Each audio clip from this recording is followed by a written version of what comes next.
Probable que te hagas la pregunta, ¿qué hago con el diezmo? Ya que he decidido hacer un pacto con Dios y he decidido serle fiel a Dios. ¿Cómo proceso el diezmo? ¿A dónde lo llevo? ¿Para qué se usa?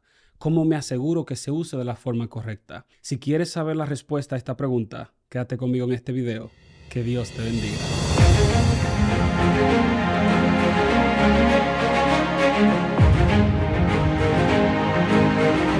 Gracias, familia querida, familia hermosa, por estudiar la palabra de Dios. En este día con este servidor, quiero invitarte a que le des a like si no lo has hecho. Quiero invitarte a que te suscribas a este canal si no lo has hecho. Y quiero invitarte a que compartas este video con algún amigo, con algún familiar, para que también otros puedan conocer de la palabra de Dios. Hoy estudiamos el tema, ¿dónde está la tesorería? Y el texto para hoy lo encontramos en Malaquías 3:10. Y la palabra de Dios dice de la siguiente manera: traed todos los diezmos al alfolí y haya alimento en mi casa. Y probadme ahora en esto, dice Jehová de los ejércitos, si no os abriré las ventanas de los cielos y derramaré sobre vosotros bendición hasta que sobreabunde. Usted nota que en este verso Dios está llamando a la nación de Israel a serle fiel, a volver al pacto, a mostrar lealtad a Dios por las bendiciones y la protección especial que Dios les ha dado. Dios había establecido un pacto con ellos. Dios había de bendecirles, de protegerles, y ellos habían de ser buenos administradores de todo lo que Dios les estaba dando. Y como administradores, entonces tenían que reportar una parte a Dios de todo lo que Dios le había dado. Usted nota que en este verso hay dos palabras claves.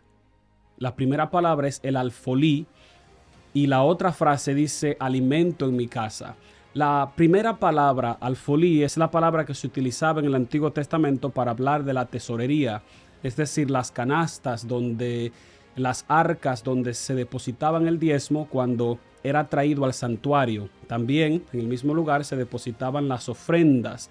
Pero de forma especial, este lugar había sido apartado para que en el santuario de Dios, en la casa de Dios, se recogieran las ofrendas para el sostenimiento del templo, del santuario y de los sacerdotes y levitas que ministraban en este santuario.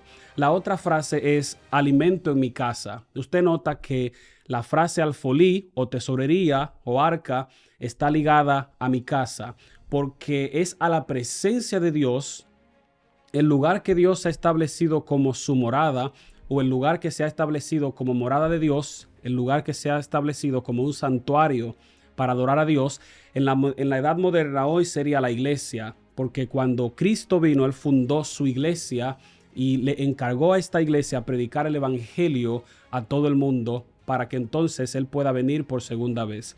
Note entonces lo siguiente: cuando los diezmos fueron oficializados en la nación de Israel, ellos los trajeron por primera vez al santuario, al tabernáculo que Moisés erigió en el desierto. Cuando el pueblo entró a Canaán, entonces ellos designaron a Silo, esa ciudad, para ser el lugar de encuentro delante de Dios, donde ubicaron el tabernáculo cuando entraron a Jerusalén.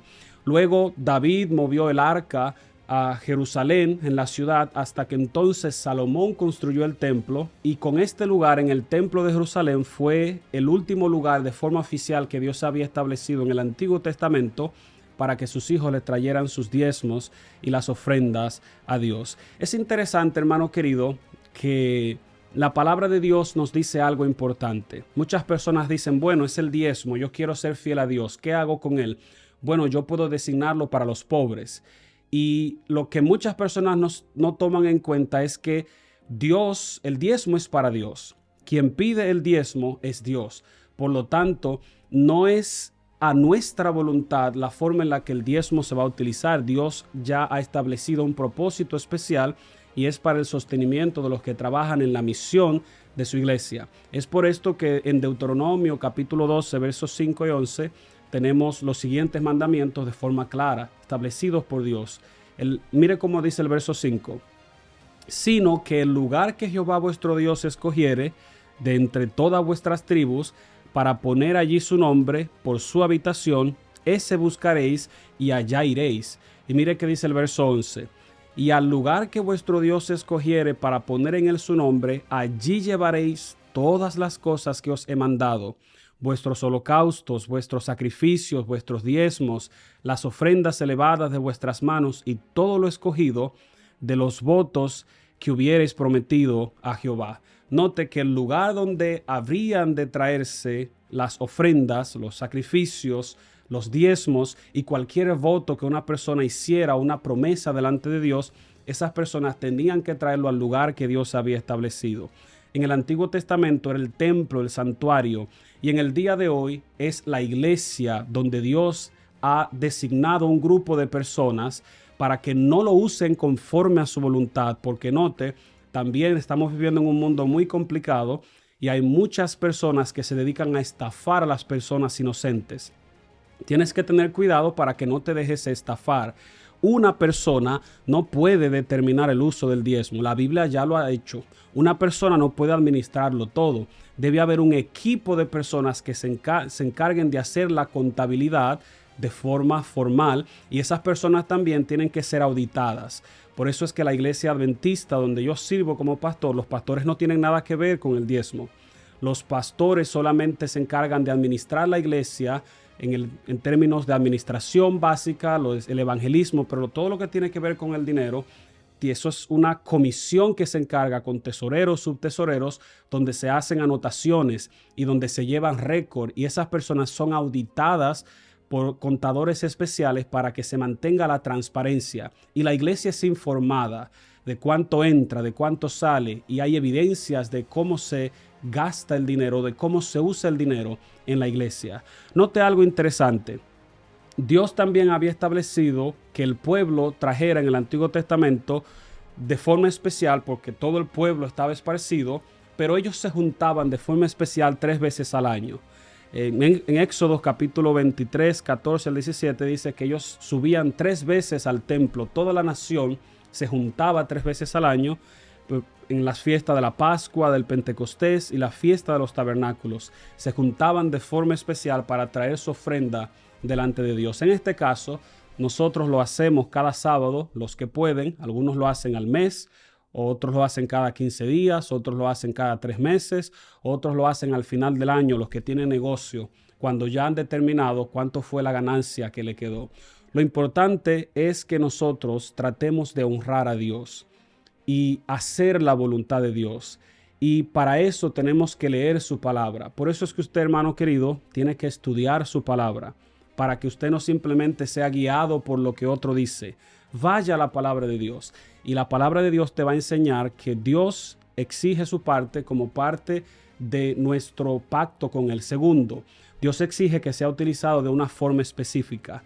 Tercero, Dios exige que sea utilizado de una forma transparente. Y en cuarto lugar, Dios exige que sea usado para alcanzar a aquellos que necesitan el evangelio y para aquellas personas que necesitan conocer la palabra de Dios, que necesitan una ayuda, que necesitan una medicina, aquellas personas que necesitan educación. Y eso Dios lo hace a través de la iglesia. Es probable que tú te preguntes y te hagas la pregunta que hicimos al principio: ¿cómo sé? ¿A dónde lo llevo? Pues busca un lugar, el más cercano a ti, una iglesia adventista, si es posible, porque es donde se trata de forma más transparente de todas las iglesias.